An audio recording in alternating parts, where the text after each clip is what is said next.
حضرت مولانا نور اللہ صاحب قاسمی کے انتقال کو تقریباً 2 ماہ سے زائد ہو چکے ہیں۔ حضرت سے اللہ نے بڑے دین کی خدمات لیے ہیں۔ بہت سے لوگ ان کے کارنامے پر حیران ہیں، ششدر ہیں کہ اس مختصر سی زندگی میں اتنے بڑے کام انہوں نے کیسے انجام دیے ہیں۔ میں آج آپ حضرات کے سامنے میں حدیث کی روشنی میں کچھ خوبیاں، کچھ صفات، کچھ کمالات آپ کے سامنے میں ذکر کروں گا، جس سے آپ کو پتہ چلے گا کہ جب کوئی آدمی اپنے اندر وہ صفات پیدا کرتا ہے، جیسے حضرت مولانا نور اللہ صاحب نے وہ صفات، وہ خوبیاں، وہ کمالات اپنے اندر پیدا کر لیے، تو ان خوبیوں کی وجہ سے اللہ نے ان کو اپنے دین کی خدمت کے لیے گویا کہ منتخب کر لیا تھا۔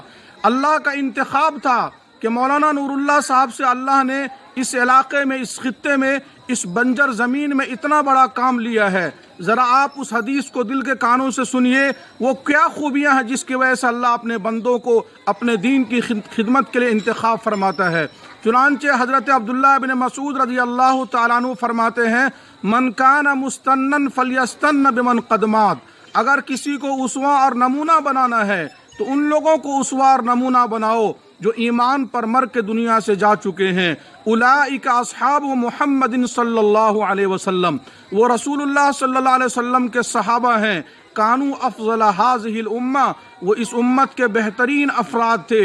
ابرھا قلوبا، یہ خوبیاں دیکھیے، صفات دیکھیے، وہ کہتے ہیں ابرھا قلوبا، صحابہ کے دل انتہائی پاک صاف تھے۔ اعمقھا علما، علم کے اعتبار سے صحابہ انتہائی گہرے اور مضبوط تھے۔ اقلھا تکلفا، اور صحابہ ٹیپ ٹاپ چمک دمک سے بہت دور رہنے والے تھے۔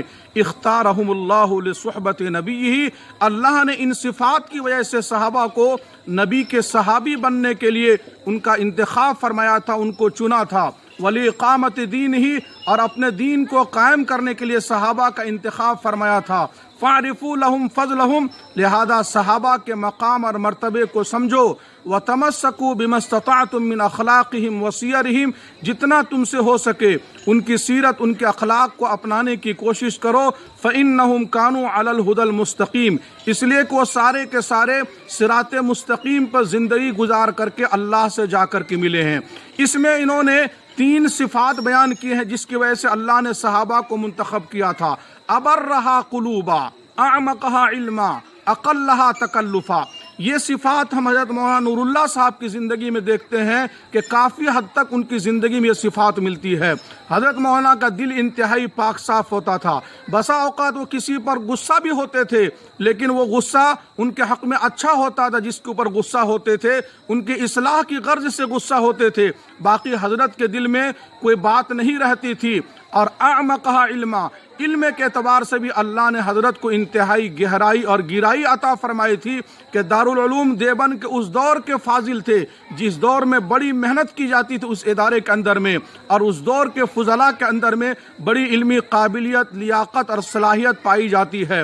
اور تیسری سب سے بڑی خوبی جو حضرت مولانا نور اللہ صاحب کی زندگی میں ہم نے دیکھا، اقلھا تکلفا، ٹیپ ٹاپ چمک دمک سے بہت دور رہنے والے تھے۔ جس طریقے سے خلوت میں رہتے تھے اسی طریقے سے جلوت میں رہتے تھے۔ بسا اوقات ان کو دیکھا کہ جس کپڑے میں گھر میں ہیں، ادارے میں ہیں، گاؤں میں ہیں، اسی کپڑے میں، اسی سادگی کے ساتھ سفر میں ان کو لوگوں نے پایا۔ اسٹیج پر بھی بسا اوقات ان کو ہم نے دیکھا کہ معمولی کپڑے میں صاف ستھرا ہوتا تھا، لیکن بظاہر وہ معمولی کپڑے کے اندر میں بڑے بڑے اسٹیج پر نظر آتے تھے۔ اجتماعات کے اسٹیج پر، جلسوں کے اسٹیج پر، سفر میں ہم نے دیکھا تو ظاہری ٹیپ ٹاپ چمک دمک سے حضرت مولانا نور اللہ صاحب اپنے آپ کو بہت دور رکھنے والے تھے۔ تو گویا کہ یہ صفات ہے جس کی وجہ سے اللہ نے حضرت کا انتخاب فرمایا تھا۔ آج بھی جو چاہتا ہے کہ اللہ مجھ سے دین کا کام لے، اسے چاہیے کہ صحابہ والے اوصاف، کمالات، صفات اپنے اندر پیدا کرے کہ کہنے والے نے کہا ہے، ہزاروں سال نرگس اپنی بے نوری پہ روتی ہے، ہزاروں سال نرگس اپنی بے نوری پہ روتی ہے، بڑی مشکل سے ہوتا ہے چمن میں دیداور پیدا۔